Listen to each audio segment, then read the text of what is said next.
Madam, what year is this? 2019! Well, this website says it's 18, so I'm back in the Hello, past. hello, gentle listener. Welcome Gentle to another ladies.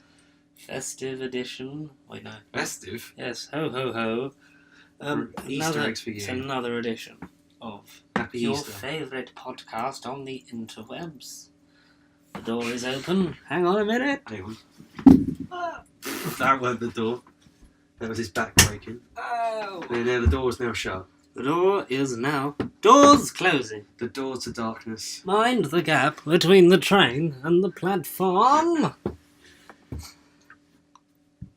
Hello, Connor. Hello, George. How does it feel to be back in the land of dreams and faces and eyeballs? Eyeballs? Eyeballs. Eyeballs? They're my eye holes. Well, I feel like I've seen enough eyeballs this week. Oh, wow. I've seen loads of eyeballs this It's week. the eyeball edition. Yeah. Brought to you by Eyeballs. Sponsor us. We've got... It's George and Conor back again, Nerd Bible Podcast. Well, where's Matt? Episode 33, don't know, don't care. Irrelevant. This conversation is irrelevant. Redacted. Redacted. We're gonna, because you're back. Yes. It's been a couple of weeks since we actually did one, because I had a pre-recorded one. I think what happened last weekend. Oh, last week you were ill. I know, but what did you do? Because Oh. I'm surprised you didn't go, Me and Ruby I can't make it. Me and Ruby talked about stuff. Oh, you and Ruby, okay. Yeah. Alright. It's on. It's Alright. it's on YouTube. Do you not listen to our stuff? Yeah, well, ironically, I just said to you, I listened to the stuff off camera. Obviously didn't. No, exactly. Obviously didn't with this one. Obviously missed an episode. Oh, that's gonna be. Oh, no, hang on. But I'm not gonna lie to you, mate. I'm docking your paycheck for that. Wait, what? You secretly pay me? Not anymore. Redacted. Redacted. It's it's your favourite thing in the world. Oh, 3 days ago. Alright, I'm sorry, 3 days. Yeah, Sunday. You know, every Sunday, you know, when we upload No Bible Podcast, you know, that thing that you do that you're here right now for, and you just dropped your phone while watching it. Well, watching it without no sound, because to save us from copyright. Copyright from ourselves. Copyright. Yeah, copyright from Like ourselves. the picture. Yeah, that is a cool picture. That is a funny picture. Prison business. Yes, that was Lego Movie, and I talked about Alita, Battle Angel, with you, without you. All right. So Well, you don't have the suffer and talk about it. I've done it. Brilliant. I've taken the bullet for Oh, you. good. Oh, Speaking of taking bullets, the Netflix saga is over. John Bernthal is now dead. The Marvel heroes have fallen. We'll be getting to that. Going in depth and what we think is going to happen in the future, and Disney Plus, Hulu, all those things. Well, that is the answer. We're going to go into all of that, Connor, but stop skipping ahead, you bastard. Whoa! I'm the man in charge. I say the things, okay? Well, what the fuck do you want me to do then? You say things You and sit there and talk. I just sit you there. talk when you're spoken to, okay? No, I've got... that ain't okay. The BAFTAs happened like... What, 3 nights ago? 2 weeks ago? 2 weeks ago? I know. Oh, no, I thought it was like a couple of months ago. 10... Guys, like comment below. When did the 10 BAFTAs happen? Like 11 days ago. 11? Yeah, so Mhm. we missed them because there was a pre-recorded one and we were there. So we're going to talk about them. Because we were going to do that, but now we're going to talk about all the winners and losers and little Bitches. gremlins that live under bridges. And we thought, well, Brits happened last night. I don't really care because I didn't watch it. I know they made a good Firefest joke. We'll talk about those for a bit, probably less time. Maybe do the Brits first because we Get out of the way. I don't really Get out of the way. care. I know Calvin, Yay, I know British. Calvin Harris surprised everyone that he was Scottish. It's like, Spoiler alert. it's Calvin Harris. Who would have known? Something about what did you say about thingy? I don't know. There was know. Rick and Morty news. There's various news on Rick my and Morty? phone. I didn't say nothing about Rick and Morty. No, I said something about Rick and Morty. You said something about something, and then I know something because they said about Rick and Morty's season gaps getting shorter. Shorter? But Oh, damn. shall we dive into the music? This is new for us. We've never done music. Shall we sound like we know what we're talking about? Oh, yeah. Let's sing our way through it. And the web page isn't loading. So every year there are awards ceremonies for various things. For the British people. British No, singers. no. We can't give the British people the vote anymore. No. Don't talk about that. No, it's not. Did you see what's politically happening correct. with the old independent group? Because them 7 MPs that resigned from Labour because of they didn't want to support be part of a party that was like pushing racism and Semitism, into their something or other. As like fair play, and then an 8th one resigned, and then 3 resigned from Conservative, and they're like, "Oh, the people's power it's the revolution, up the revolution." No. But Oh damn. like I don't think The politics is easy like actually to be getting real. Let's have politics corner. The problem. I don't think I agree with what the people in the independent group are saying because we've needed an independent voice and like for the people I get it, but I don't think they're going to be that successful, at least not first time round. No. I think hopefully if it's Learn like from I've been saying, like I was saying to my mum, but because of this social media led generation, it's going to gain a lot more traction than if it happened in previous years gone by. Because people are going to be like sending it out there before you know it means people are like, yeah, oh my god, look, the independents, like do this. They'll get a lot more back in faster because of that. And if used in the right way and they do the right things, then maybe it could be something good. But I think it's going to be a ruddy Go while. to shite and not work. Well, the country is. But Yeah, do you know we've literally got we have a month and 8 days until we leave the EU, and we still don't have a deal sorted. No, that's no. That you know is that. Stupid. We're screwed. How very stupid. So, but anyway, that was a bit of heavy politics talk that was. Yeah, damn. And people say we don't do grown-up content. Realism. We've also got to try and swear less because we don't want to alienate all the kiddies. But we'll do it like a 12A. You can not swear in it once. So do kiddies actually watch this? I asked you the other day, like what? I don't know. I don't really care. Well, for the people, and yet you're telling them. I'm for the people, but lazily for the people. Right, okay. Well, no, but like I know that. Look, boys and girls, I've got you covered. I know that my mum has friends who have said like it's a bit sweary. I might not let my kids listen to it, which is like we don't want that. So we'll do like Elite about Laser, which has the best use of the one F-bomb you're allowed in a 12A, when it's like fuck your mercy, even though it was a woman who said that. Yeah, it was. Female power, we're all about that. Okay. PC for the win. Anyway, Brit Awards. Yay. We're getting back to it. Okay. So Worldwide Awards. British. Go. Okay. What actually happened then? Indulge me. So we're going to go through the awards, and then what we're going to do is we're going to give our brief thoughts on it, and we'll be going more in depth in the winners in the BAFTAs, because that's what we actually care about. Okay, so best album of the year. What are the nominations? Okay, the nominees were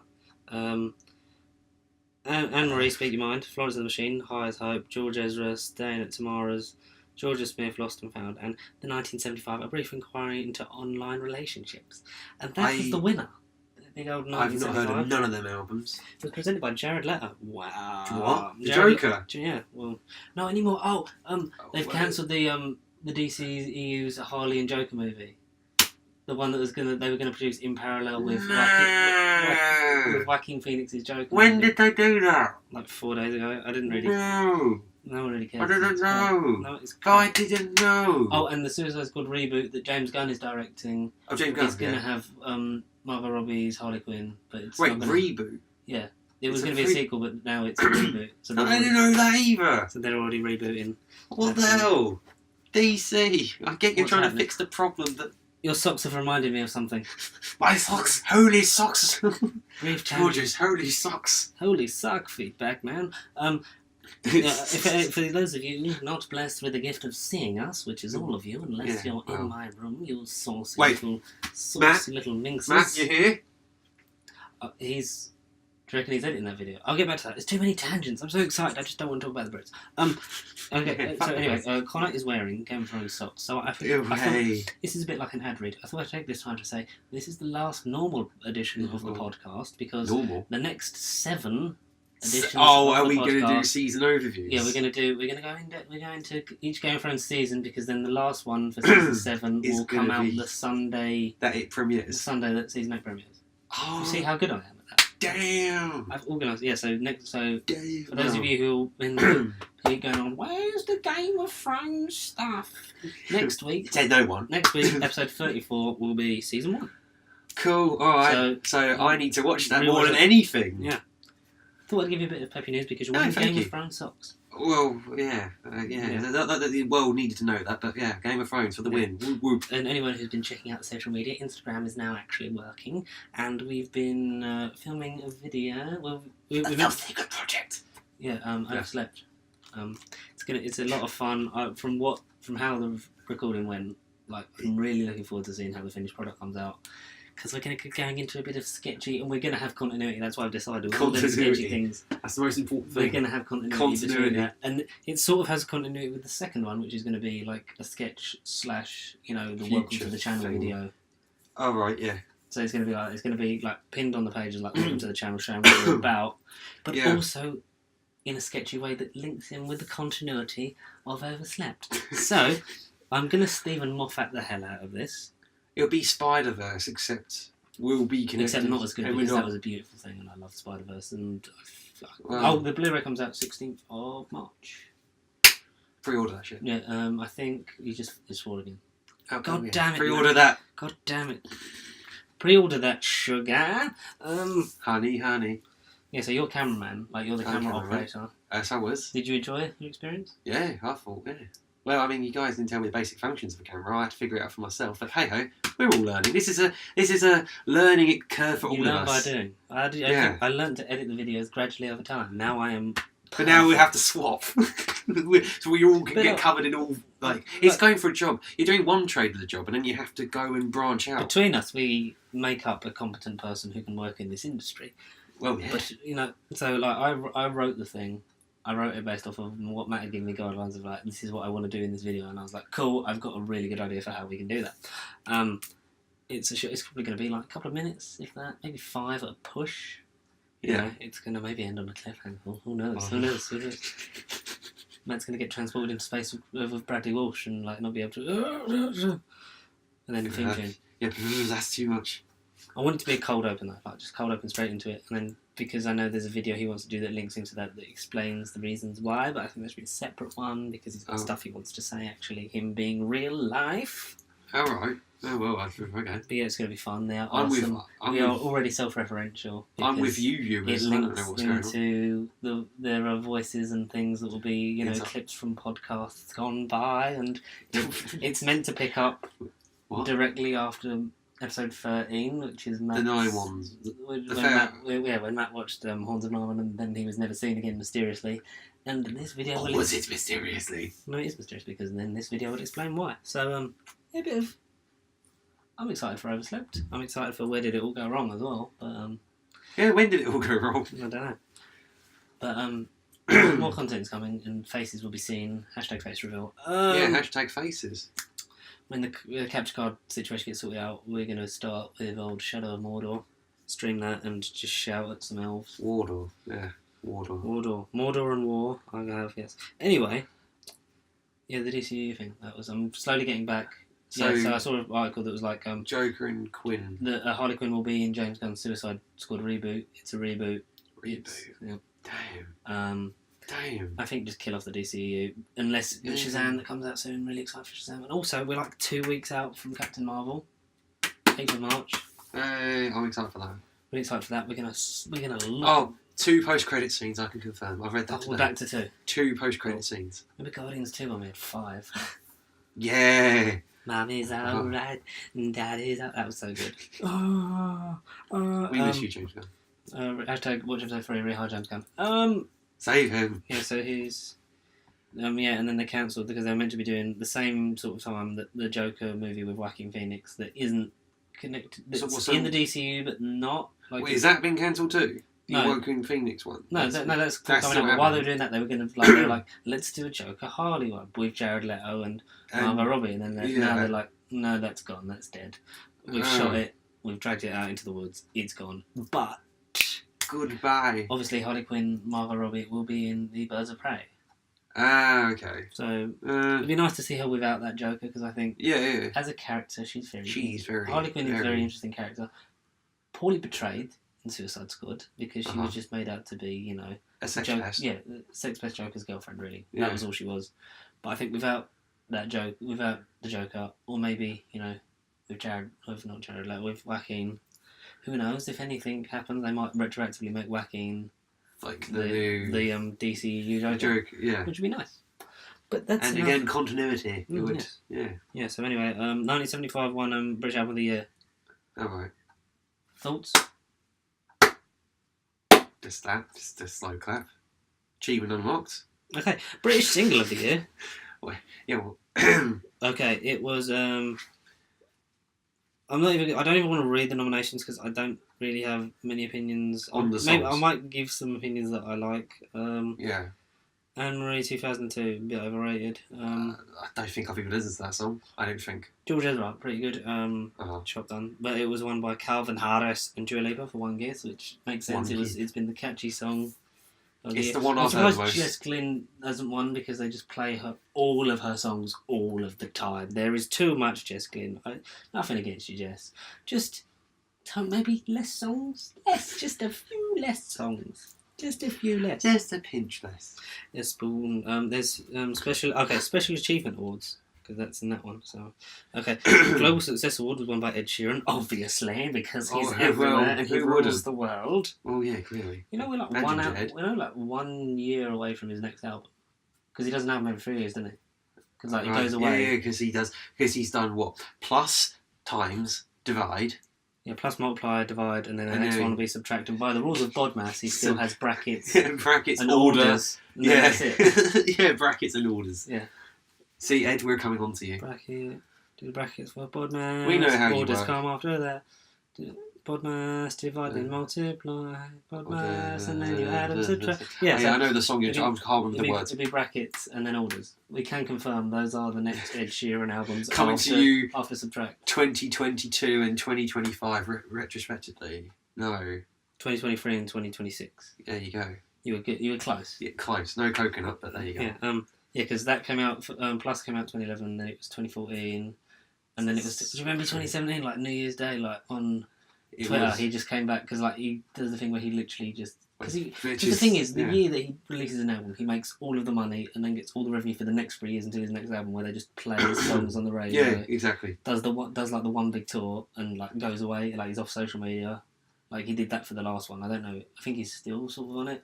I don't think he's like actively on it as much No. because he really did go away between Multiply, didn't he? And then come back for Divide with like the Hello new music coming Yeah. January 2017. He basically plugs his. He basically goes away, got the plugs best marketing plugs strategy. his own merch, and then buggers off again. and then comes back like and just smashes. And goes, He's "Hey, got the- bitches, surprise!" He's got the best marketing strategy, like of any person. So We need to get him on here.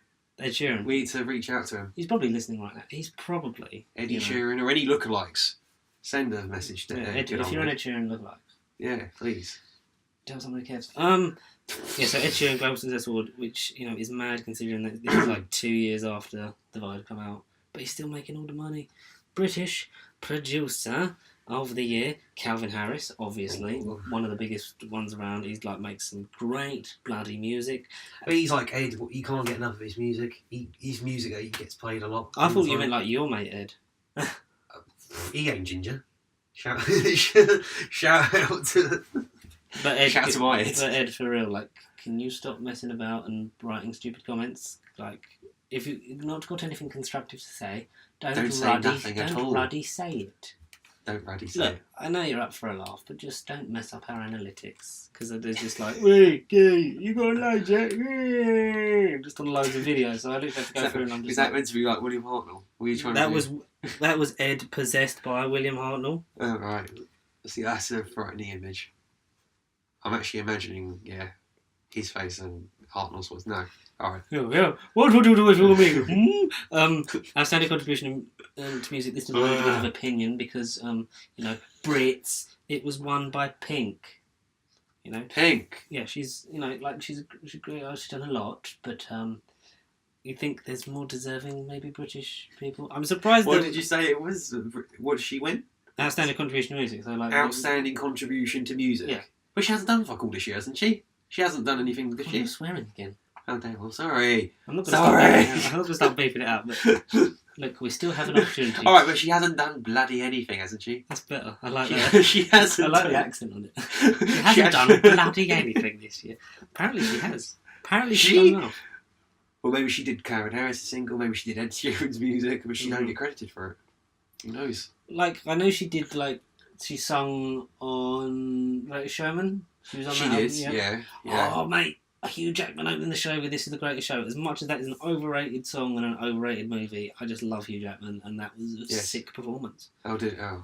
Yeah, so, mate, I'm just going to say maybe there's more deserving people who should have won British contribution to music because, British. But Who else was nominated for that? No one, because you don't get nominated for that. They just said... Basically, it's like, when... They might have just picked it out of a hat. Like at the Oscars when they do Lifetime Achievement, they'll send a letter to the person who it is so they actually attend and can present it. And they get loads of people to say, like, in a nice VT about all the things that... I remember working with them in 2001 and, we burnt a badger's face off and blah, blah, blah. Those kind of things in the VT. Anyway, British Artist Video of the Year.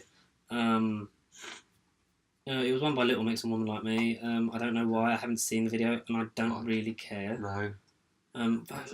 Rudimental and Jess Glynn she's everywhere. She's like a virus. She's like Nando's. She just exists everywhere you turn your head. There is a Nando's and Jess Glynn. Like that's Nando Glynn confirmed. That might have to be the title. Nando Glynn. Jess Glynn is just like Nando's or something like that. British Male Solo Artist of the Year. Illuminando's confirmed. So the nominees were there were Giggs, Sam Smith, Craig David, Apex Twin, and George Ezra. George Ezra obviously won it. I don't know why Craig David was... Why is he... He hasn't done anything I don't remember Craig David releasing anything for at least a year. Maybe he's been on... No, he did a song with... Was it Bastille? Ayo. No. Don't know. Stuff like that. Don't know. Best female artist was won by Georgia Smith up against Anne Marie, Jess Bloody Glynn, Florence and the Machine, and Lily Allen. What? She's still Which what? God damn it! I'm doing it subconsciously. Okay. Anyway, British Group was won by... Which what? British Group was won by the 1975, which is fair enough, because out of them, Arctic Monkeys, Gorillaz, Little Mix, years and years, I would say 1975 is probably the best and most deserving of it. Mainly because, don't really see the appeal of Little Mix, but each to their own. Like sometimes they make really good catchy songs, but most of the time it's just like... well, some of their songs are little mixes. Yeah. Oh my god. It was presented by Natalie Dormer. Oh wow. Old I'm Dead on Game of Thrones. What was her name? Marjorie Tyrell. Marjorie Tyrell. Yeah. What a woman. Good old Marjorie. British Breakthrough Act was won by Tom Walker. That's fair enough. Up against Ella May, Isles, George Smith, and Mabel. Any one of them I probably would have been happy with because they're all good. Not great. International Male Solo Artist of the Year was won by Drake. Kiki, no, sorry, Drake. I've never really been a big fan. You have that song after I sung it, like in the podcast. And then you like, do you love me? Do you love me? I'm seeing him live when he comes on tour. When is he on tour? 2nd of April, I got because first week in April he's there, and I was trying to get tickets the closest to my birthday and the Friday, but that just went. So I got tickets for the Tuesday, the 2nd of April. When is your actual birthday then? 6th of April. The 6th? Yeah. Okay. I'm trying just for future reference. I want to try and do something with everyone and friends and family and pasty sheep alike. Yeah. So if you're at Drake, come say hi. I'll sign an autograph. I'm joking.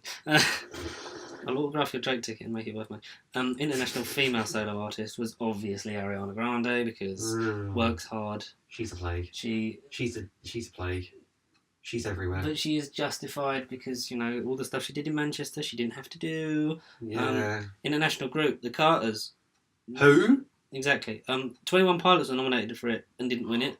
Like, I don't get that. God damn it. Critics' Choice Award. This is annoyed me. Okay? Yeah, who are the critics? Sam Fender won it, but beat Lewis Capaldi. I'm really sorry. I don't know none of the two. You should, because also... Is he not Peter Capaldi's son? No, because Peter Capaldi doesn't have a son; he has a daughter. But Oh well. But interesting you say that though, because in the music video for Someone You Loved, it stars none other than Mr. Peter Capaldi. It's nice, a really good music video. You need to check out Peter Capaldi in the music video for Someone You Loved. So Lewis Capaldi, and then who's the other one that won the award? Sam Fender won it. Sam Fender. And they also go up against I'll look up Marvel as well. Cool. That one's done. Should we move on to the one we really care about? The only one we care about.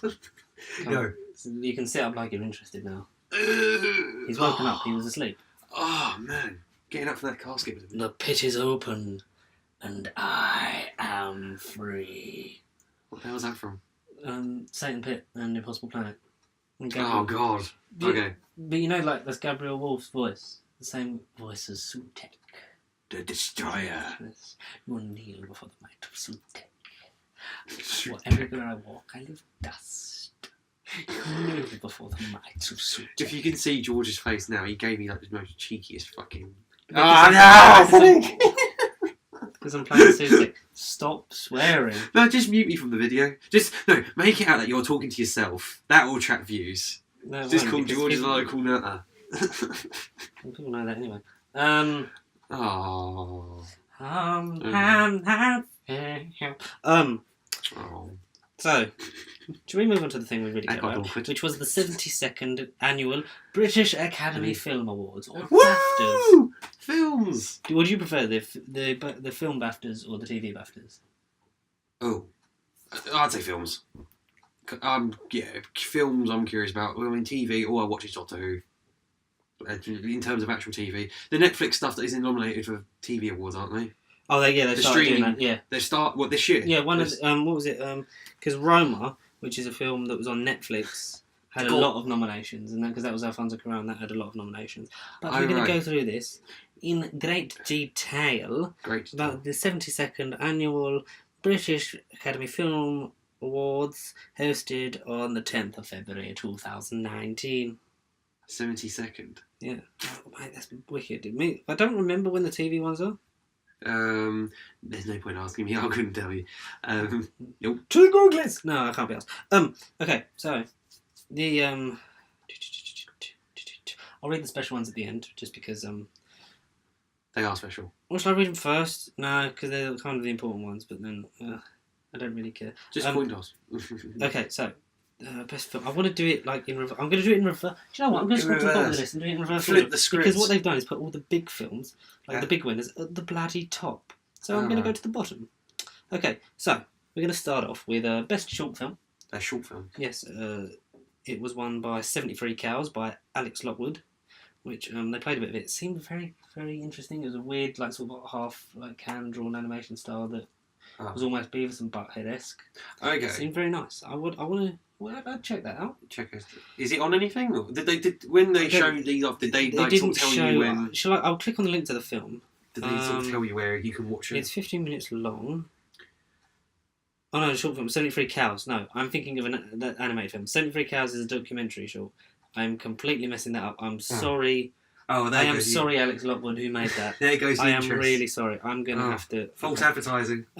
This film is told through interviews with Jay and Catcher Wild of Bradbrook Nook Farm, Ashbury, Derbyshire. Footage of their farm, cows, connection to the farm family. Okay, that's fair enough. Yeah, that's not what you thought at all. That is the wrong one. Do you know what it is? Nope. Yeah, it's a breast animated short. Rough House. That's what I'm thinking of. Rough House. Sorry. I am really sorry, because now we're never going to get into the BAFTAs. Damn. Come on, Con. Sit up. Go to sit up straight now. EE Rising Star Award, the only award voted for by the public. Previously won, I think, last year by Tom Holland. The only award... Wait. You talk too fucking... Okay. You talk too quick. What, EE Rising Star Award. The E Rising Star? EE, because it's one like EE, as in EE the company, the phone company, EE. EE Rising Star Award. It's as voted for by the public, the only award to do so. Previous winners include Tom Holland, so obviously, like... I thought the whole point we vote for all of them. That's in like the NTAs, like the films, like the BAFTAs, the Oscars, and stuff like that. It's all decided by they're rigged. They're basically rigged. No, it's decided by the committee. The committee of people that are on. No, George. The committee. Yeah, the The same committee committee. were like, let's put Black Panther up for best film because I've got to say, like Rob said a Good lot old of Rob. like he Shout out to Pirate Man. shout Rob. out to Rob because he like made a good point of like Shout out to Rob Hunt. why there are some like the popular opinion of Black Panther might be wrong, and hopefully we get him on one day to explain it. Maybe for Oscars, like we'll For do the that. Like, Oscars. for the Oscars we'll get him on. So it was the nominations were Lakeith Stanfield, Barry Keoghan, Cynthia Erivo, Jesse Buckley, and Letitia Wright. Obviously, Shuri from Black Panther, and we were being a public vote. Letitia Wright won. Hey, Fair play. totally not rigged at all. No, that's pretty good. No, like, fair play to her. Like you knew it's. No. I said like when the nomination came up, like I knew it was going to be her because it's going to be if it's a public vote one. Well, yeah. Like when Tom Holland came up last time, it's like he's going to win that. You know he's won that. Morty. Oh my God, Morty. So best British short animation was Rough House. One I was talking about earlier when I thought it was 73 Cows. That was just an name confused. I mean, Yeah. it doesn't even Rough sound. House. It doesn't even sound like cows. Yeah, so Rough House. Yeah. So Rough Yeah, House. like it looks good. I want to see that somewhere. I also want to see 73 Cows so I can apologise to Mr. Lockwood. I'm really sorry, Alex. Well, if we ever meet him in person, we can do that then. Maybe somewhere. should we try and find him or tweet him? Anyway, Mm-hmm. best animated film. The nominees were Isle Yeah. of Dogs, the Wes Anderson film, which I didn't get to see in cinema. I really wanted to, but I want to try and catch that on Isle media. of Dogs. Isle of Dogs. Like it's sort of, almost Coraline-esque, like stop motion sort of thing. Okay. loads of dogs in that, Yeah, it rings a bell. Yeah. Incredibles 2, obviously Oh, Pixar. yeah. Good But shout. the winner, and our choice of best, we should do from this year like onwards. We should have done it last year. We're going to do our best and worst awards. Oh yeah. Like, we're going to do best, Oh and yeah. we'll give them stupid names. But I think, in agreements with everyone at Pasty Sheep, like the best, Any not just the best. any viewers that have watched a past episode will know that this was our pick from the first time Yeah. we laid eyes on it. Not just the best animated film, not just the best Spider-Man film, but also the best film of last year. Yeah. And briefly of this year, because we saw it again this year while it was still in the cinema. We've broken all time and space. Spider-Man Into the Spider-Verse, and I'm really pleased with that. Like that That was the doesn't one win big the award. Oscars, that is Oh. a travesty. Nope. That's amazing. Okay. There'll be another film. There will be a film Brexit. Yes. There'll be a film Brexit. How does that even work? What? Well, it's been said. I mean, we've already. Well, we've clearly got the power. Whatever we say happens. So, our voices actually mean something. Yeah. Now. Yeah, we are very powerful people. Best film not in the English language. The nominations were Shoplifters, Dogman, Cold War, Capernaum, and Roma. The Netflix one. Roma won that. Okay. Fair enough. I like Alfonso Cuarón as a director. He, for all you people that probably don't pay attention to all the art, you just, Don't worry, people. I'm with you Go too. to Some the of the things George is saying, they're a bit over I'm my making head. it relatable to the audience who don't necessarily care about the awards. So I'm going to say Alfonso Cuarón directed Harry Potter and the Prisoner of Azkaban. I'm related to you guys too. I don't know everything. My favourite Harry Potter film, that one is. I had a quick glance over Roma. It seems like I'm going to have to give it a full watch. Like I think I watched like the first half hour. Like it looks great. Mm. Like it's crisp. Like for black and white as well. Like I believe the whole film's in. What is a black and white like? Not animation. No, not animated, but it's a Foreign black and white. Oh, okay. It's great. Hmm. Best editing. The Editing. nominations were Roma, First Man, which First Man, yes. which was like it was a sick film, bro. Well, not like sick, but like enjoyable. They left out some of the bits that I wanted to see, like when they come home from the moon. But I'm fine with that. The Favourite, which had a lot of awards, a lot of. Favourite. We need to see that. Catch that with old Olivia Colman. I did see that. Oh yeah, have you seen that? I did see it. I thought you'd seen Mary Queen of Scots. But I also saw the Oh, you Favourite also saw too. The I saw Favourite? both. Yeah. We need to communicate better. Bohemian Rhapsody, and Don't spend a paycheck no more. the winner was Vice. Vice, the film that we didn't get to see. Out of all of them. Because we missed it, and then now it's not in the cinema. But God damn. I'll pick that up on home media release because I just really want to see mental Christian Bale when he's fat. Best hair and makeup. You had the nominees Vice, Stan and Ollie. Oh, I love that film. Love that film. So beautiful. You need to see it. It'll make you feel good and make makes me want to watch more Laurel and Hardy. It makes me want to get that big briefcase box set, watch a bit of Laurel and Hards. Mary Queen of Scots, you've obviously seen that. Yeah. Bohemian Rhapsody was up for that, which, recreating those iconic things such as Live Aid, I get. And the winner was The Favourite, which, Hair and makeup. Yeah. period piece. I can respect that. Yeah, I can respect that, yeah. Best costume design. Costume, okay. Nominations: Mary Queen of Scots. Queen's Scots. You understand. Yeah. Mary Poppins Returns. Again, get it. Yeah. Disney. Bohemian Rhapsody. Yeah, get it. The Ballad of Buster Scruggs. No idea what the hell Never that is. heard of it. And the winner was The Favourite. The Ballad of Jabroni Gus. The winner was The Favourite. So, yep. Way. Yep. Okay, this one. This has got a few that you'll like and one that you definitely won't. Oh, here we go then. Best visual effects. Visual effects. Okay, this is Okay. important. Are you ready? CGI. Right, bring it on. Okay. The nominations. Nominations. Ready Player One. Ooh. That's like a lot, Yeah. especially Iron Giant fighting like It's and then up, the it's DeLorean up racing. there. It's up there. First Man. Oh. Yeah. Yeah. Fantastic Beasts and the Crimes of Grindelwald. Oh. Which I get because it's a Harry Potter thing and very CGI, but it's just a shame it was crap. Avengers Infinity War. Ooh. If you Yeah. want to know what the winner was. It's gonna be something really shit. Well, it's a shit one's gonna. Yucky. the rubbish one's obviously So, gonna win. for those people keeping count at home, that's 6. I'm going to put that in the top corner. Now. Yeah, please actually put a swear counter.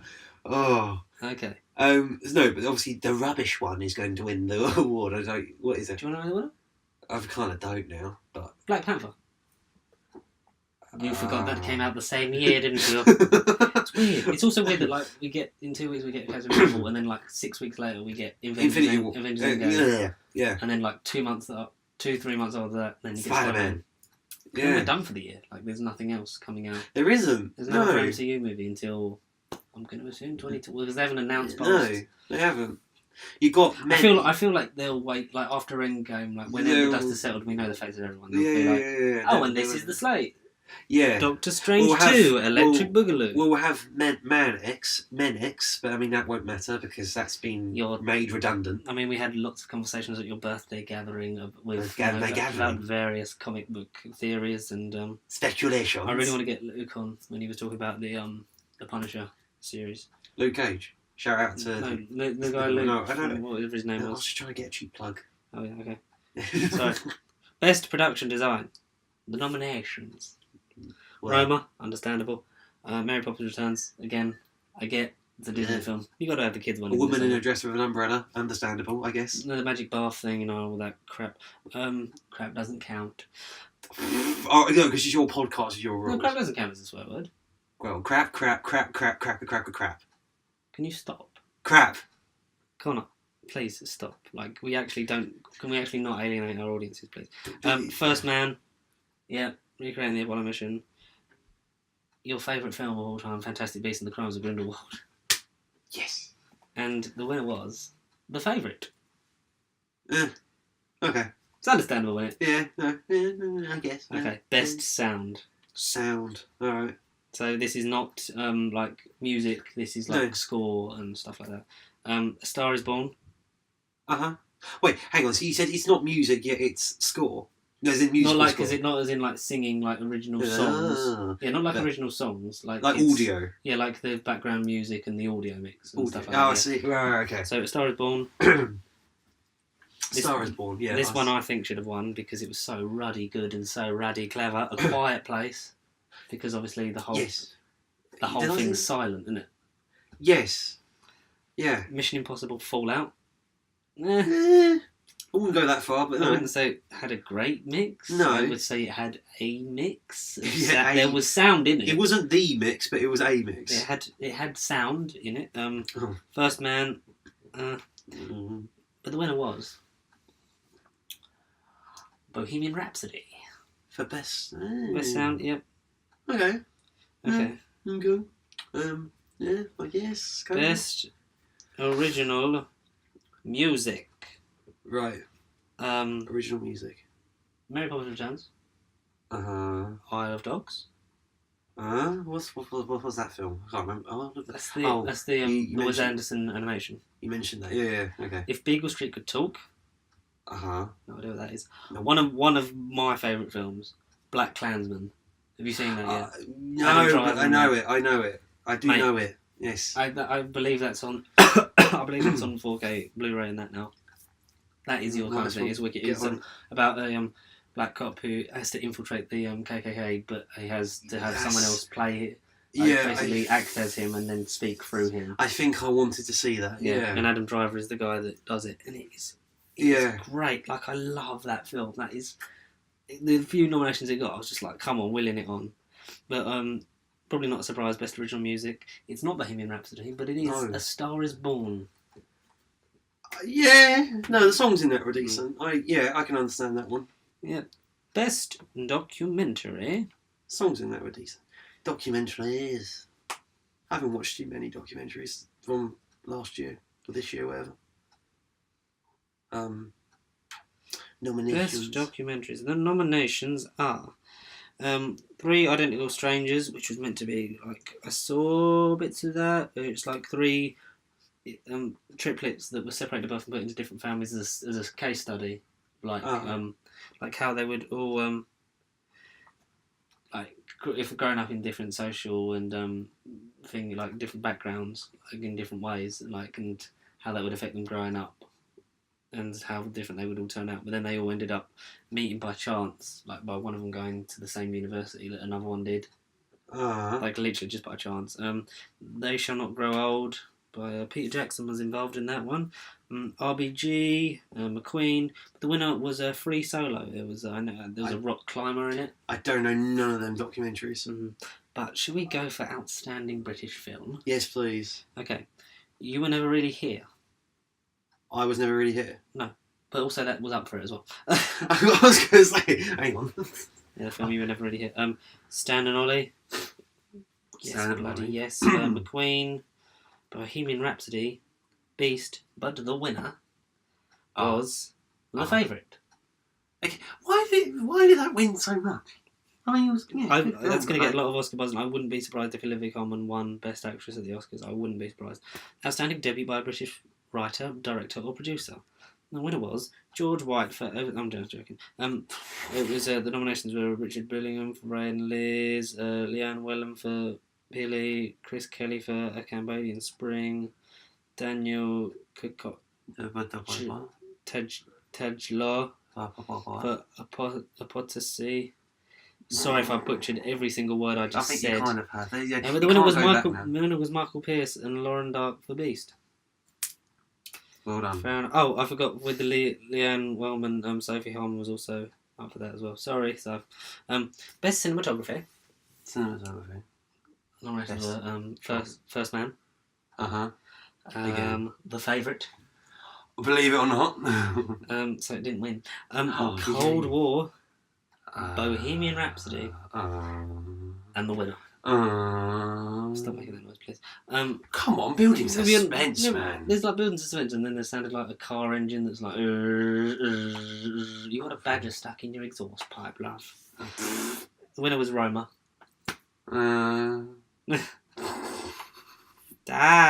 Okay. Best adapted screenplay. So adapted from previous. You can just don't make it. It's like when you make the noise that sounds but like I'm not chewing going it up to the mic going. I'm just. You just did. There was a demonstration. Oh, George, you know what? No, I'm done, mate. If only we had cameras right now. See how. Anyway, best adapted screenplay, which is obviously adapted from previous source material, such as books and other such things. The nominations were Josh Singer for First Man, which was adapted from a white biography.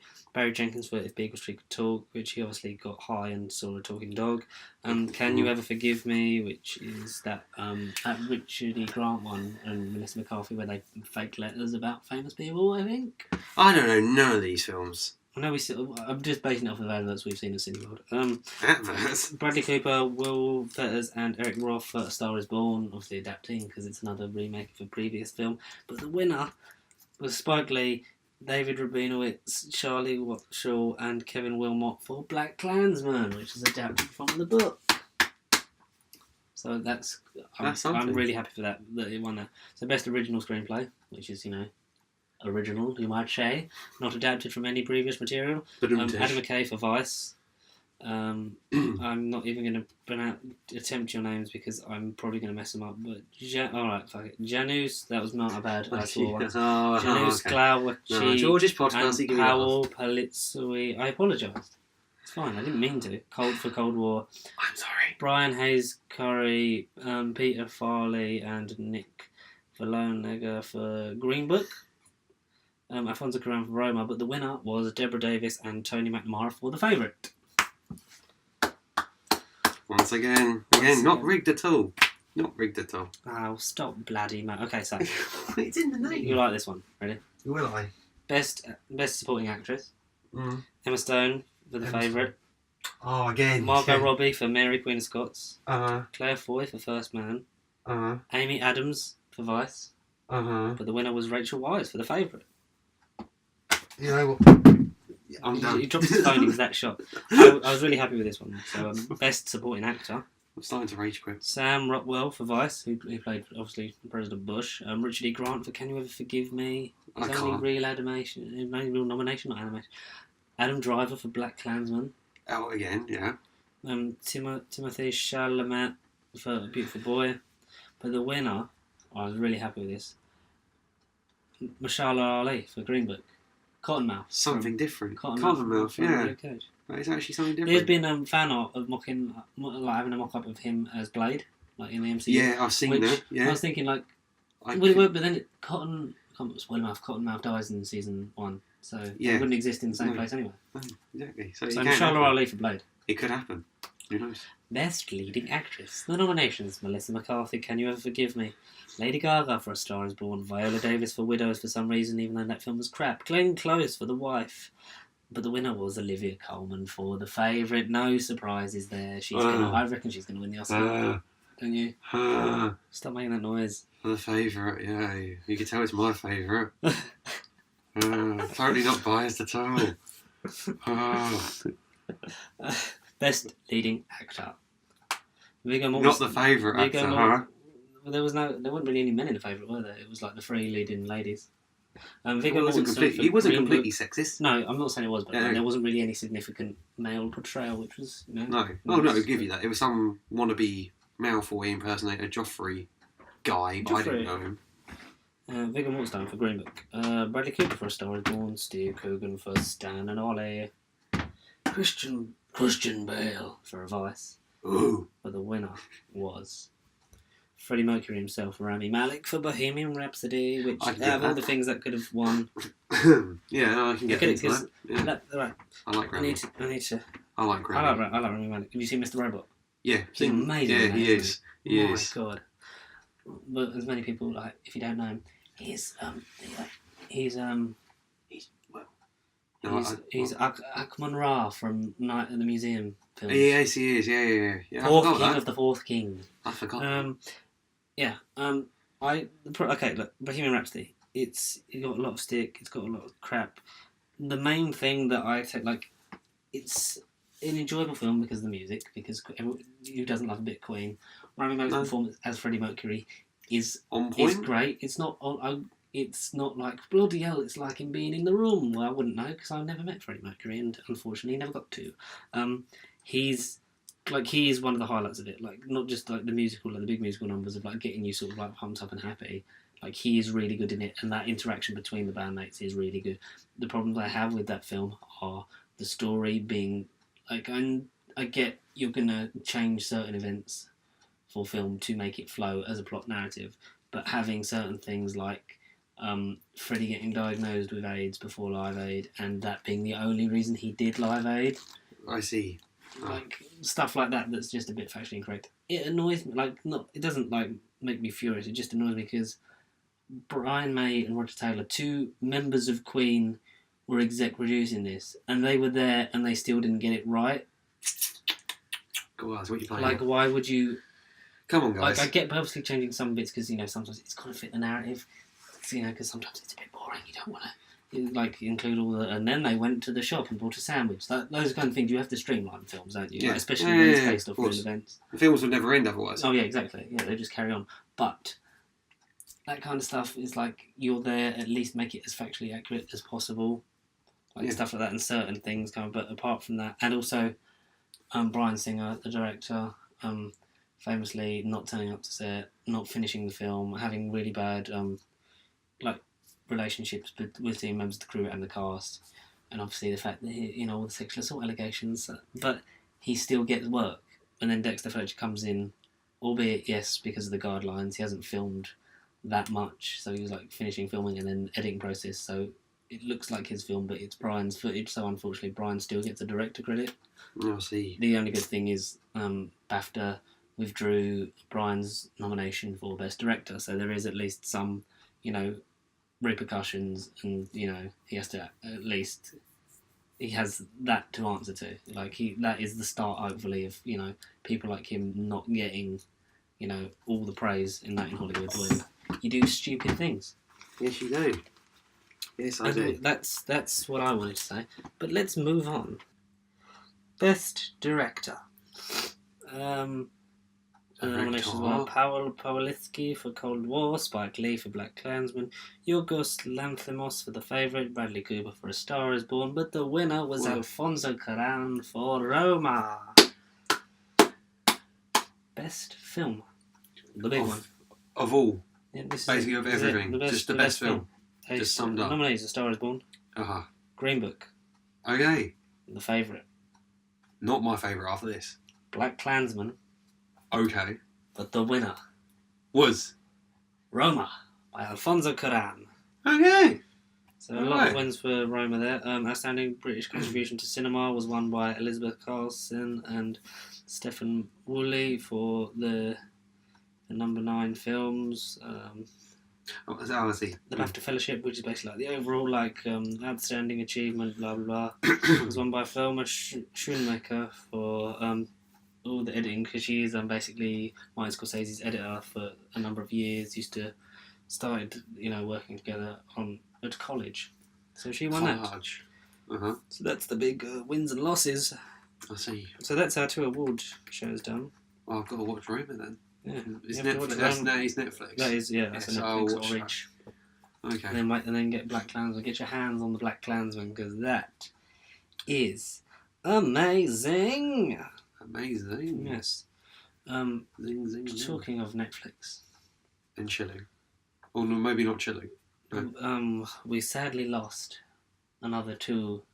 The axe was swung on the last 2 Marvel Netflix properties. Oh, we can't chill anymore. Earlier this week, it was confirmed that Punisher Season 2 was the last one, and also, fucking brave move before it even come out, because I thought they would have waited till it was out and then gone, and yeah, Jessica Jones cancelled. They also said Jessica Jones Season 3 will be the last, which I think brings more into play the whole contract of, they're not allowed to make stuff for 2 years, so obviously they're going to cancel everything as soon as, because stuff like Luke Cage, Iron Fist, Daredevil was 2018 it got cancelled, wasn't it? Yeah. It was, So stuff like that I can start making again in 2020. Oh, and then 2021 for Punisher and Jessica Jones. So it's like... Which is, at least they've kind of thought that bit out. So now it's like, where do they go? But, all because of... Did you see the quote from the guy from Marvel Television? It was like, basically, like, thank you for the journey. Like, they said we can do these 13 different seasons of a show, make it coalesce, make it exist in the same thing, but we did it, like... Did you see the end when it was like, guys. It's not about the end, it's about, like, what, like Matt Murdock says, it's like, it's not about how many times you get beaten down, it's about how you get back up to be continued. Yeah. So it offers hope for them to either come into the, MCU more permanently in the films, which I think is... Which is what the other websites have been saying as well. They say it's not like the end, but they're trying to incorporate them in some shape or form. So whether that be supporting characters in films, which I'd personally be more up for, especially bloody Kingpin in the third Spider-Man film with Daredevil, that would be nice. D'Onofrio, please. Something like that. We've pitched that before, but I think, I honestly think if whatever adaptations you have next of these characters, Marvel, you keep all those actors, because I don't, as much as even like Finn Jones, as much as we take the piss out of Iron Fist, he did a they all work. They all work. It would be nice. And also, Mike Cole was great.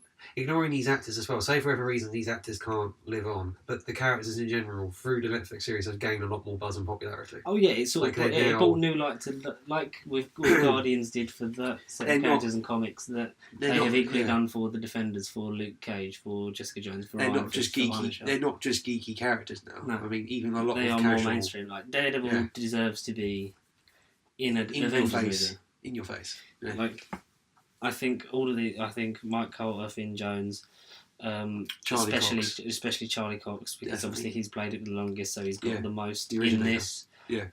Kristen Ritter, and John Bernthal, I think all of them have smashed it with their portrayals. Yeah, exactly. Yeah, it's not bad. Yeah, and I don't think it's anything to do with viewership. I think it is literally just like Disney saying, you know, we've got a streaming service coming out soon. Also, the merger's going to come through, so we're going to have more of a deal in Hulu. We want to be making money off this, not you. So we're going to cancel these contracts now and let the 2-year clock start, so we can get on with this as soon as possible. Which makes sense for a company like Disney. Say no disrespect, probably to Netflix. I imagine they're still friends. They probably without them, legitimately business. Yeah, it is literally a business standpoint of we need to be making money off this. There's no falling out that we're aware of, or no disagreements. It was literally just maybe they've got plans for them in the new slate. Yeah. Maybe there is a Defenders kind of thing, and they need to have no holdbacks and just bring everyone to the. Maybe that's the hope, but I don't think so. But no.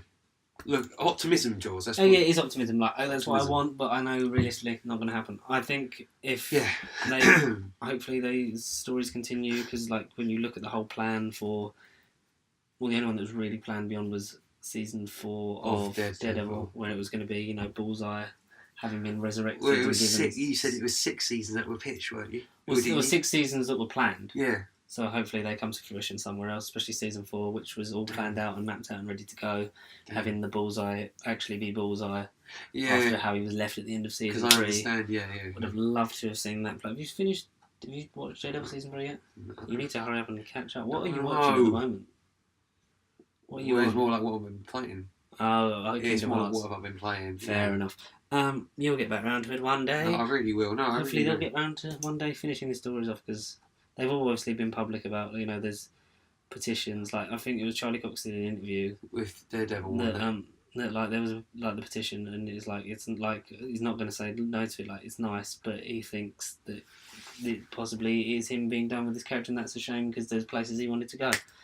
Which I think losing those people, I wouldn't recast them. I would have them like that. Yeah. Whether you movie them or you don't fix what's not broken. I think if they're going to carry on these series or start new series with them, I think they would more likely be on Hulu than Disney Plus, because Disney Plus is going for the whole family-friendly angle. Kiddie thing, not kiddie, but like the more like kids films, like all happy, like this the is PG Disney. Version of us. Like colourful Disney character, like it's all that in it. It's all that happy, lucky, big, bright colours and songs and all that. Sparkles, Mickey Mouse's Clubhouse. Yeah, all that kind of stuff. Yeah. So I think, and obviously when the merger for Fox goes through, they will have an enormous stake in Hulu, and I think. Yeah. I think you'll probably go on there, because Runaways is it Runaways or Cloak and Dagger? I think it might be Runaways. I think Cloak and Dagger might be on Hulu. Runaways on Hulu, and apparently it's doing really well, so maybe they. I know one of them. I think Runaways is on Amazon, because I was on Amazon Prime the other night and I did look through stuff and I saw Marvel's. Maybe it was even Cloak. I think it was Cloak and Dagger. Yeah. Because I think it's Runaways that's on Hulu. Like, I think that would be maybe the place that they'll put all their more adult-friendly content. Yeah. It's just a shame. Like, but then that's slightly change the subject. What are they going to do about the Star Wars stuff then? If it's adult, like Mandalorian can't exactly be. No, Mandalorian is Disney Plus. That is Disney Plus. That is specifically for Disney Plus. But then, say if we go along with the whole family-friendly sort of light-hearted stuff, they can't exactly have a deep dark bounty hunter. Yeah, but it's not going to be like swearing and sex and violence and drugs. Is that it? We know of. No. Could have space. It's going to be like, I think it's going to range from like family friendly to like 12A. Like, it'll be that transition, like teen sort of thing. Yeah. I think for 15 onwards, like content like the Netflix stuff, you have push it more onto Hulu. Have that somewhere else. Yeah, no, okay. Yeah, but then you've got like Loki and stuff like all series like that coming onto Disney Plus, so you're not going to litter it with like dark, gritty. Like you wouldn't put The Punisher on Disney Plus. No, I cannot picture that. And season 2 can confirm, like it's not great. like No. compared to how like season 1 is brutal, and like this is brutal, but not as like I'm not gonna say rewarding because I haven't finished it yet, but like it's still good. Like it's like you get that dip on you. Normally with a second season, it's either the second season of something is normally like either or oh my god, this is the best thing I've ever watched because it either builds on everything spectacularly. Over the first one, yeah. Or it's like still sort of like it's never going to catch the lightning in the bottle, which I think Daredevil had, which it was like Daredevil season 1 was like oh my god, and season 2 was a bit like oh ninjas again. Yeah, exactly. And Yeah. then season 3 lifted it back up, but But great stuff. Like I'm enjoying it. I mean, I'm finally caught up just in time for it to get cancelled, and we called it. We said it was going to happen. oh yeah, it's a matter of time. It But weren't I- even a debate at this point. But I hope they all come back. In some shape or form. Yeah, whether it be film, whether it be animation, whether it be television, whatever it is. A surprise cameo. I hope these characters have a journey in the MCU going forward. It's not the end of them. If it doesn't, it doesn't. You know, it's a shame. But thanks for the stories, Marvel, Netflix. On to whatever you've got going up for us. I think Disney Onwards and Plus upwards. now. I think it needs to hit it out the park with the stuff that they're going to be doing because Just bring it out already, Disney. Because I keep saying to you off camera, I keep saying it every week. When is it actually coming out? Because I'm I curious. don't know. I don't work at Disney. I'm curious as anything. I'm curious. I think because it's meant to be cheaper than Netflix, so Yeah, I'll but give then, that a go. but then I read a few weeks ago it was going to have like every sort of Disney animated film imaginable. It was going to have yeah, like all the backlog and stuff like that. Yeah. Yeah, but, I mean, if it's going to be cheap or cheaper, it's like how much will they actually put on there? That's what I'm just curious about. Mm. And what exactly will it blimmin' entail? Disney, whoever's in charge, like let us What are you doing? public consumers know. Mm. So people like me who have not been keen on Disney for years because, you know, I've had a life. Yeah. Yet you've got me playing a kiddie game that I've playing for like 21 years. Kingdom Hearts. I know, and yet I've got more invested in that game and more invested in Disney than ever before. Like, Yes. Disney, just let me know these details, and you may have a potential customer in me. Or us. I think we'll end up getting it, Yeah. Or at least do a trial. whether out of choice or spite. Oh, yeah. Exactly. But Disney, get on that. It's a private Yes. message. Private message. Yeah, private message, come on. Give us the gossip. That's Still the yeah. beans. It's just a shame, man. I mean, the stories and where it was going, and the portrayals of some characters was ruddy spot on.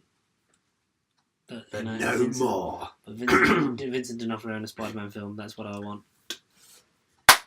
Punisher and Blade team up movie in Phase 4. Oh.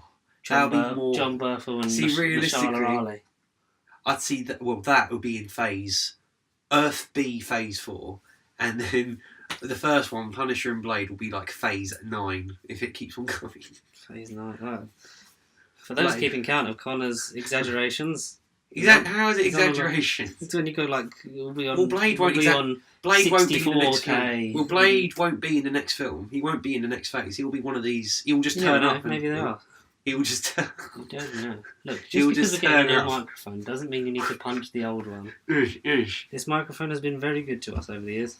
He will just. Blade will just turn up and pretend he's already been there. I Yeah, am I telling think it's you. character. I am telling you now. I'm still going to stand by the end game is going to end like Days of Future Past, where Wolverine like returned and everything had changed around him, and it was only confusing to him, not everyone else. It's going to be Scott Lang or whoever was travelling back in time, returning to the present. Everything's changed around him. The Fantastic Four have just been there the whole time. The X-Men have just been there the whole time. And Well, it's- Blade as well. It's just going to turn all and be the- like, hey guys. like they'll do it, and all the characters will be there, exist. Maybe not all in his face, like walking around the X-Mansion like that. It's not going to be like that. They all exist, but but from our point of view, it will be the point of view of like Scott. For like instances, like the character I'm going to use, like for him, it'll be confusing because it'll be like, who the hell are these guys? And then like someone like Falcon will be like, oh, talking about that's Professor X. Yeah, like you know these guys. Like that's the X-Men. Like They helped. known them They for helped. years. Yeah. They've helped stop us from New York. They're the ones tracking Galactus, with Yeah. entrance, stuff like that. It's going to sort of like jump into Or that. they'll reference past films and be like, oh, they helped us with Ultron, they helped us with Sokovia, they helped us Yeah. with da-da-da-da. They will make out that they've already done everything. Yeah, like we've already been here the whole time, and then it'll be us learning through, like who they are, but then you don't have to go through the whole backstory thing because it's like because they're we these as an characters. audience already know who they are. Yeah, we already know their backstory like that, don't we? Yeah. See. So then there's the option to go on. I still stand by that. Well, And I was told by some drunken people at your birthday gathering at the pub that was a very good theory. Very good theory. Yeah, it was. Even if I do say so myself. Well, I got an idea. Well, someone else I know had their own little mini theory. They reckoned at least Captain America will end up back in 1945 and have their one last dance with Peggy. That's what I said. Well, that's just what my other mate said. I said Not discrediting yours, but he what said mate it is enough. I'll beat him up. No one that was at my gathering. Oh. Yeah, this is the mate of a mate that said it, and it was like, We've definitely said that, and by we, I mean me. Oh, yeah, because there's no I in team. There is an There I is in an team. injury. Is that a threat? There is an accident at work. Wait, this is work, is it? This is unpaid. This is voluntary. This is volunteering. I'm doing this out of the kindness of my heart, you know? You're also doing it because you know that if we actually do well at this, then you get some moolah. But... Wait, no. What are you to... Moolah? What's this money things, eh? Currency. Yeah. Yeah. Because then also that way, if you do it with the time jump back in and they already exist, then you have the possibility of keeping certain cast members the same, because it's like then the timeline has coalesced and changed and blah blah blah, spacey racy, all very confusing. You know, Daleks never existed, blah blah blah blah blah blah. Bow ties are cool. That's all you need. Bow ties are cool. That's all you need That's to what I gotta say. I wear a fez now. Fez is cool. No. I wear a river. No. Next season will be bandana. You embarrass me, River. No, she'll be back. You know, things that life is a balance of good things, bad things. The bad She'll be things back. don't outweigh the good, and the good things don't necessarily outweigh the bad. We are the people. I will always remember. Mate, so will I. I'll remember the Doctor with you. I Jeez. miss Matt Smith, man. I can tell you miss Matt Smith. You're a Matt Smith fanboy. Matt Smith is my favourite Doctor. Don't at me, bro. Well, I also like. Yeah, so we're going to go on our Doctor Who tangent before we end, because, you know, we have to fit it in legally. Yeah, exactly. It's your legal the reason why Matt Smith is my favourite is because he surprised me. And he is the one that taught me that being weird is good. No, it doesn't matter who plays the Doctor, it can be anyone, because I was so in that era of Russell when it was like, David Tennant's the only real Doctor I've ever known. He's the cool one, why are they getting rid of him? Yeah, and then like he was but then it was like, with Matt Smith, and then it was like, this is different, and this... So it almost taught me who the character was. And don't judge a book by its cover. Yeah, it was... I can only assume it was like when Power of the Daleks first premiered in '66, and people were like, wait, what? This guy's the Doctor now? And then it was like, oh, he can be anyone, it is different. It was that for me. Like, as much as I'd seen the Chris David change, it didn't really make a difference because nothing really changed in the show. No. They were, and their arc is basically the same, because like Nine has a perfect beginning and end, an arc like learning to love again, and he becomes regenerates into David out of like his love for Rose and how like their friendship has changed him, and he's more of a fun-loving person. And explains his arc of being selfish after she's gone and blah blah. And blah. then like 10, at least for series 2, continues that. Yeah, through the whole of that Russell thing, it's very much the same story between those Doctors. But then with Matt, it's like complete reboot. And plus, when everyone thought it was the Golden Age dying, and little did we know it would die in like season 7. But well, they did, because like season 6, part 1 was the pinnacle of like Doctor Who's being loved in the BBC, the amount of money that was thrown at it, and how good it looked.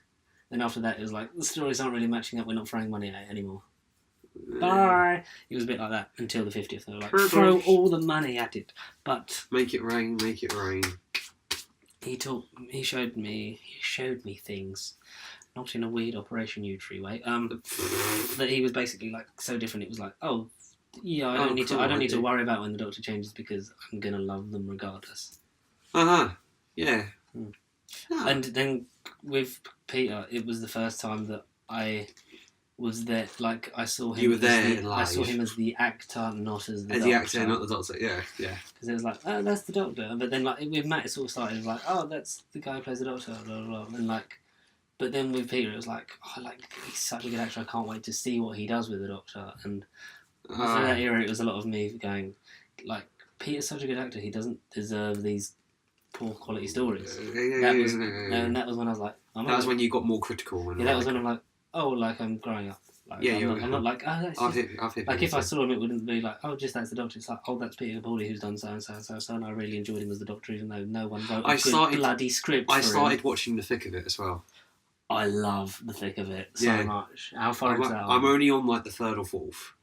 Mate, But like the couple, there are he is some funny in absolute that. classics. He is good in I that. almost wish we got Malcolm Tucker as the Doctor, because that was what was pitched us. It was like, is Malcolm Tucker playing the Doctor? Or at least another parallel Earth Capaldi story where he would have met himself and then he would have been Malcolm Because Tucker.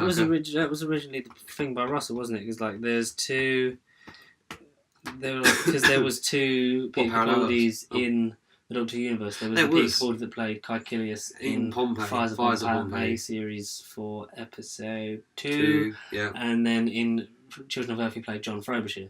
And Russell always said that there was Boulevard of Broken Dreams. Okay, Siri. Thank you, Siri. Thank you for your broken dreams. So, yeah, I forgot. Siri's really fan. Jesus. Basically, Russell already said there was always a plan for like why there was these two people, and then when he was cast as the Doctor, Stephen asked him like, "Does that still work?" And he was like, "Yes, it does." And here is like what it was, and I think it was going to be like some distant relation, blah blah blah. And then we've learned, through exposition in series 9 that he chose the face, to remind me, to hold me to the mark, to save someone. I'm the Doctor, and I save. Which is like, it's a bit of a cliche response. The only thing that annoyed me about it is like it hadn't been mentioned for over a year. No, like it's mentioned. Deep Breath just goes, "Who frowned me this face?" Oh well, I guess we'll find out one day. Then not mentioned. Anything gets hit by a car. Not mentioned. Little girl Arya Stark from Game of Thrones. Oh, suddenly I remember why I look like this. yeah, that was kind of Here's an archive footage of David Tennant to remind you who I am. Yes, that's the only footage. That's like. Yeah. Or maybe the plan was Clara. Maybe the plan was he was going to insert it into season 8 somewhere, maybe within like the caretaker, to make that episode more relevant. But then they cut it because Moffat's up his own ass. It was missing lost footage, and then series 9 he somehow found the footage. Yes, they found it in the body cloud of the hybrid. The hybrid. That's like the definition of the Moffat era is the hybrid. Is missed opportunities. That's his era. It's just a hybrid. The hybrid era.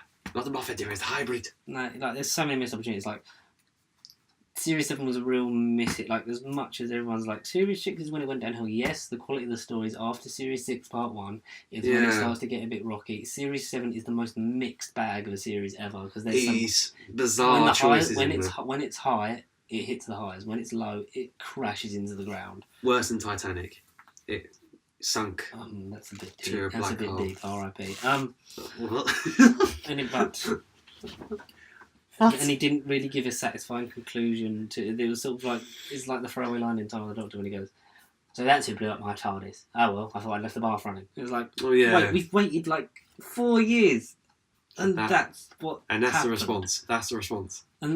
And also, like, I know Capaldi didn't really get a through line through his series. It was all sort of like, am I a good man? Oh, suddenly I play... And then the next series like, suddenly I play the guitar on a tank and I'm angry with the Time Lords for some reason. And he likes glasses. Yeah, so glasses. I don't wearable technology. And then... Screwdrivers. And then he's like Sylvester McCoy-esque professor relationship with Bill. And then it's like... He sort of gets multiple... He gets like a bit of multiple personality disorder. Oh yeah, he plays like 3 different Doctors in each of his seasons. Yeah. And Series 10, Capaldi is the best. Yes, because he's older and wise and world-weary. He's more original, you might say. He's more world-weary about what's happened to him. He's more sort of like it's why my favourite version of River is Silence in the Library and Forest of the Dead. Is because she's not trying to be overly sexualised. She's literally just like, I've seen all this and it hurts, and like I know I'm at the end of my journey with him, and this is where I die. I always knew it was coming to this. And back then it was like, oh, I can't wait to see like what the other bits of the story. And then after Let's Kill Hitler, it's like, why? No. Everything before Let's Kill Hitler is like, it's cool. It's tolerable to great. No, did you enjoy it before Hitler, or did you? That's what I'm saying. No, what I'm saying is the quality of the I'm talking like purely on a quality basis of the story and her character. Yeah, so you thought it was all good. It was okay to great. Like that was the range. Okay. And then after Let's Kill punch the microphone. After Let's Kill Hitler, it was stop. Yeah, no. Doing it. No. Like you had her in like in Let's Go Hitler, it was like, okay, that was a bit obvious, and yeah, at least we saw her regenerate into her, so blah blah blah. Because the cliffhanger at the end of Good Man Goes Forward, it's like, oh, this is the most interested I will ever be in River from now on. It's all downhill from here. Thing, and then at the end of Series 6, it's like, Pyramid. Why is she on a like she get that train to Area 52? In Series 7, she's okay. She's okay when Amy and Roy leave. I mean, she's in Okay. Angels, isn't she? And then naming the Doctor, it's like, oh, she's literally the most pointless. She was literally like, if that's, in the timeline to Science of the Library River, she's like, oh, she's literally there, so she's almost the character that I like. But she's a ghost and she still kisses Matt Smith. She's a ghost, But I like the dynamic in Husbands of River Song. It's just overly pantomime and ridiculous. Well, that's River Song summed up. Yeah. Yeah, that's River Song's history. The whole reason we say that is because she has apparently spoken to Jodie Whittaker at return of River. Not that Jodie Whittaker is in charge of Doctor Who and the production side of it. She should really be speaking to Chris Chibnall. I know of. That we know of.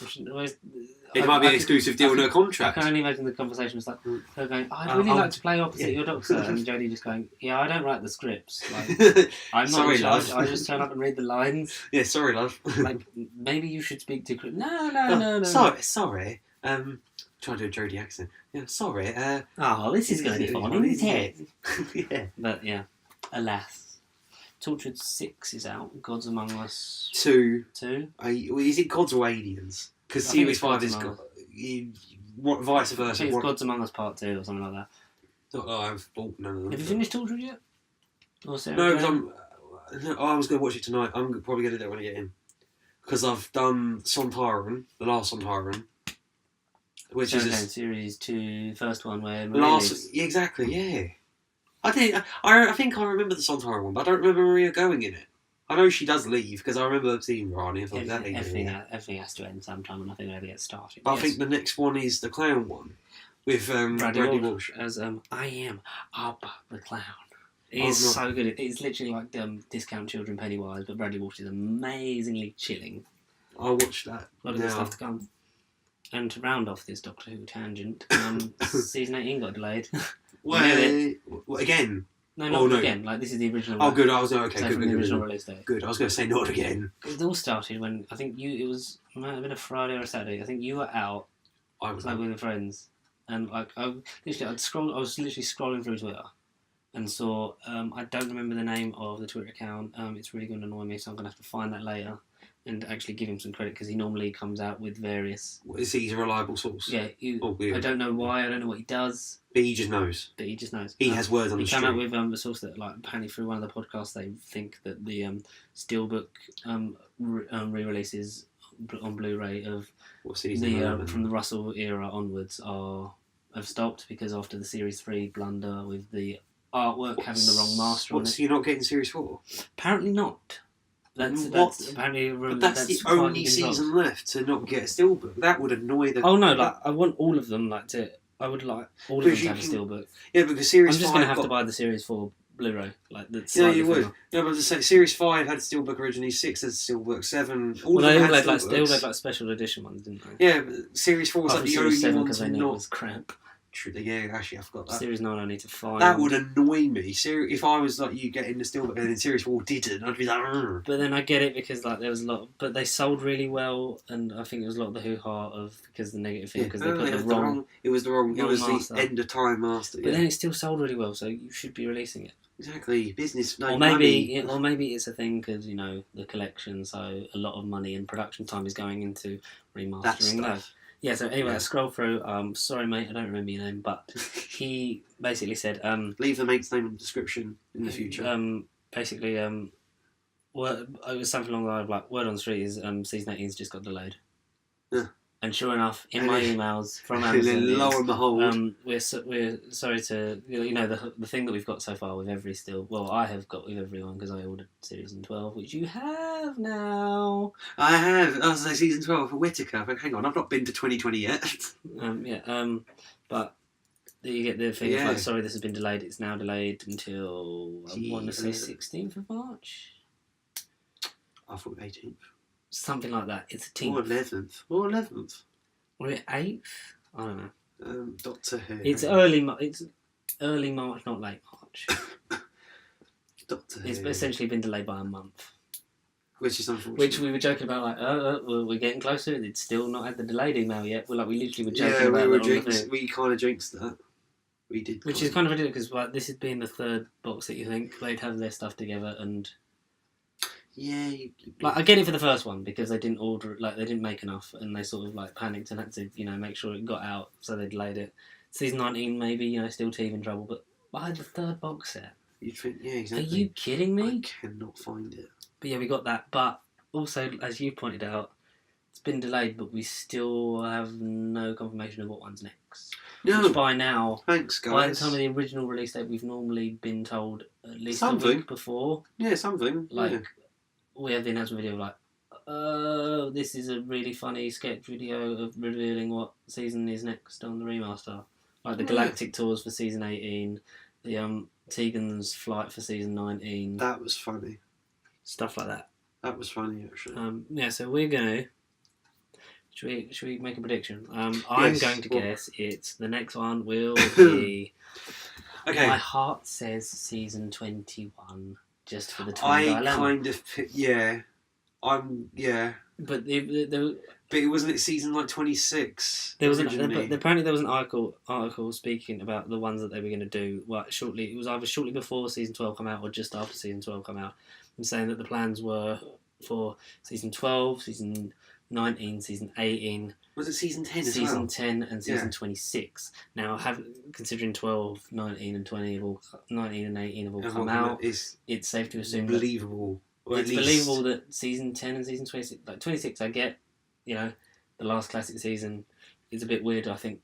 Because I think you would start with, as much as it's crap, you'd have to do 24.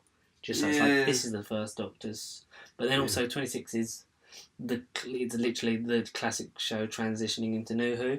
Yeah. Especially with them last three stories, it becomes more of that storytelling. Modern-ish storytelling.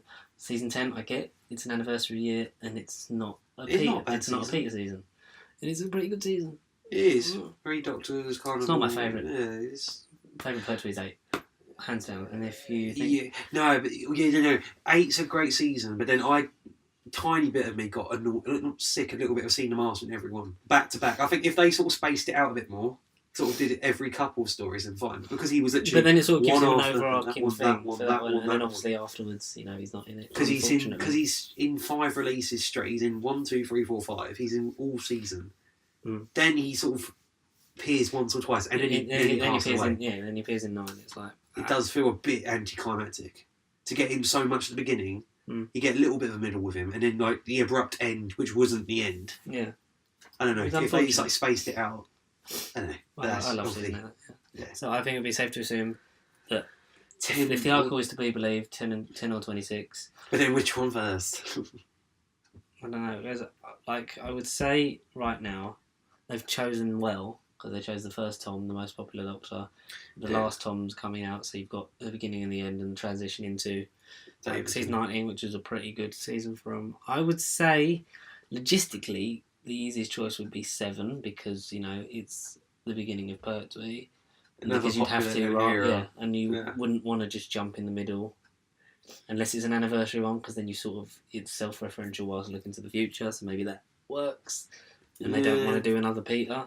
But I still think it's going to be... I still hope it's going to be like Tom, a first Doctor season. Tom a first Doctor season. Yeah. Tom, a first Doctor season.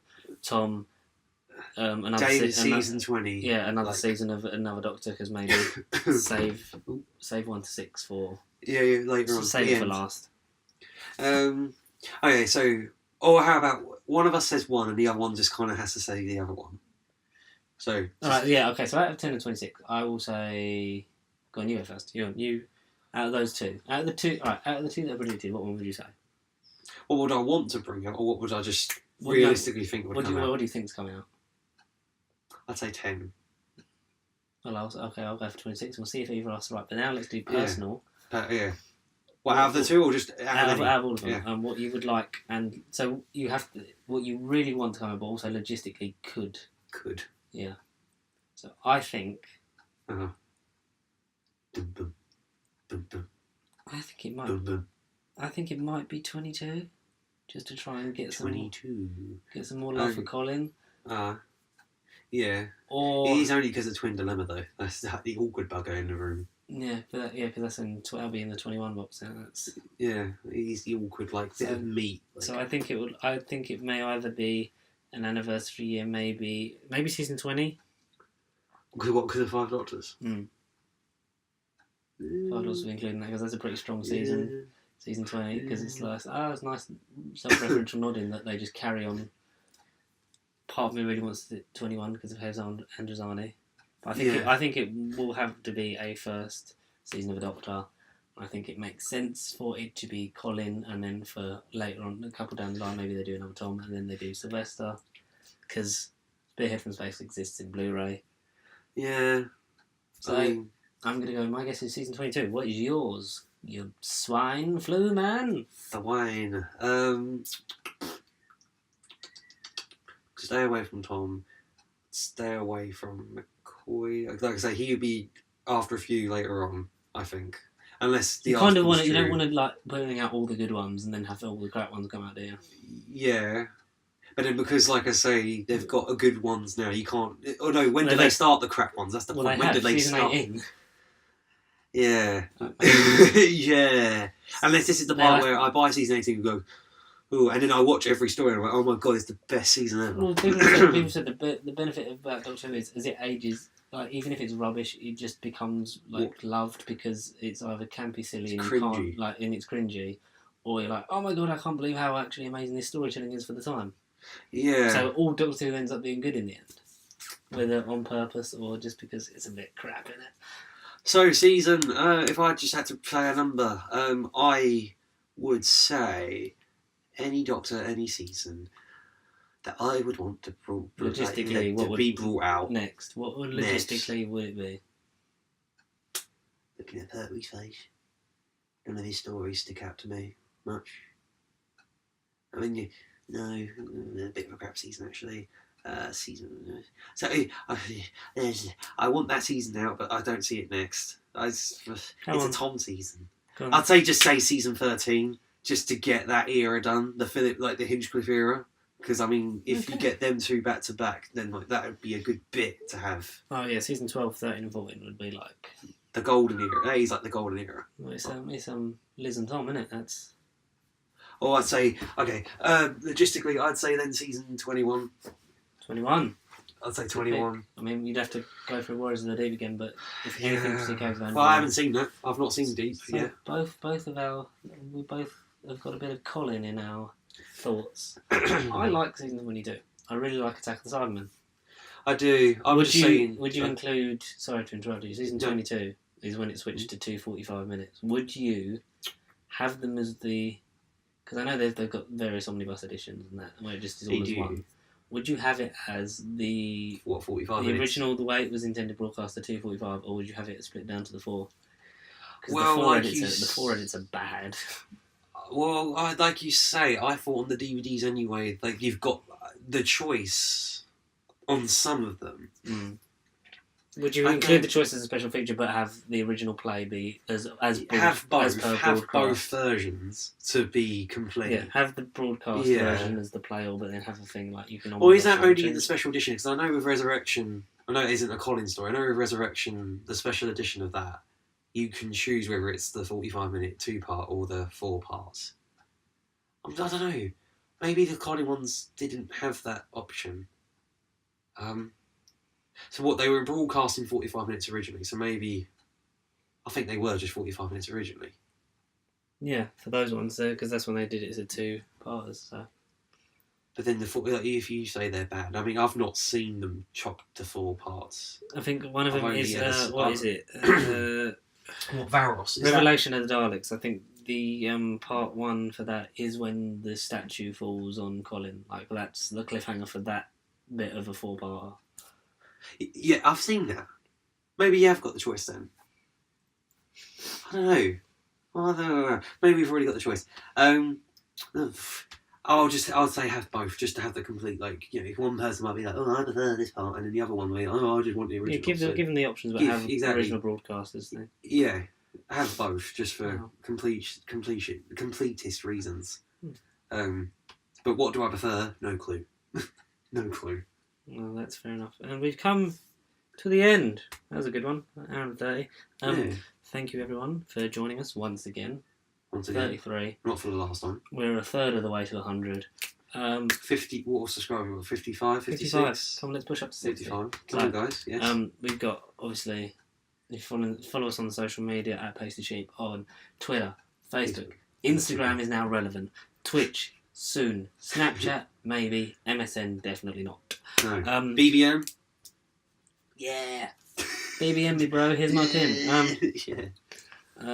Email. We want some email us your questions. Nerdbiblecontact. I want some comments. I just want to see comments. No, yeah, that aren't stupid ones from Ed.